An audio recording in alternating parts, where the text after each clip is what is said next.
उदगीर शहरामध्ये गेल्या 13 तारखेपासून कावळ्यांची असाधारण वर्तणूक आढळून येत होती.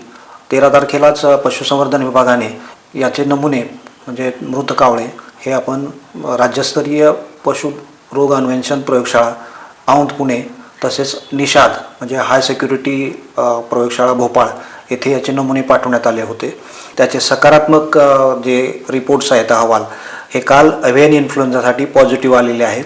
त्यामुळे आपल्या जिल्ह्याच्या जिल्हाधिकारी माननीय वर्षा ठाकूर घुगे मॅडम यांनी ताबडतोब नोटिफिकेशन जारी केलेले आहे आणि यामध्ये प्रतिबंधात्मक उपाय म्हणून ज्या ठिकाणी बाधित क्षेत्र जे की हुतात्मा स्मारक वाचनालय उद्यान आणि महात्मा गांधी उद्यान त्याचबरोबर पाण्याची टाकी उदगीर येथील हा भाग प्रतिबंधित करण्यात आलेला आहे आणि या ठिकाणी नगर परिषद मार्फत ताबडतोब जे निर्जंतुकीकरण करण्यासाठी सोडियम हायड्रॉक्साईड किंवा सोडियम हायपोक्लोराईड त्याचबरोबर पोटॅशियम परमॅंगनेट याच्यापैकी एक निर्जंतुक 2% औषध फवारणीचे काम सुरू आहे आणि त्या भागामध्ये जे मानवाच्या नागरिकांना प्रतिबंध करण्यात आलेला आहे.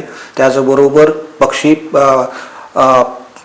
पशु त्याचबरोबर वाहनांना प्रतिबंध करण्यात आलेला आहे. पूर्ण उदगीरमध्ये त्या भागापासून 10 किलोमीटरच्या त्रिज्येमध्ये पशुसंवर्धन खाते आणि वन खात्यामार्फत आम्ही सर्वेक्षण करत आहोत आणि त्याचे सॅम्पल्स हे परत आम्ही लॅबोरेटरीला पाठवून या रोगाचा प्रतिबंध करण्याचे उपाय तातडीने आम्ही करत आहोत.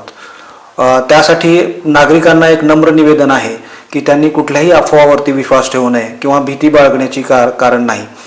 जे पक्षी मृत असतील किंवा नागरिकांना एखाद्या ठिकाणी जर असाधारण पशुपक्ष्यामध्ये वर्तणूक आढळली तर ताबडतोब त्यांनी पशुवैद्यकीय दवाखाना किंवा वन विभागाशी संपर्क साधायचा आहे आणि त्याची पुढील कार्यवाही आम्ही करू.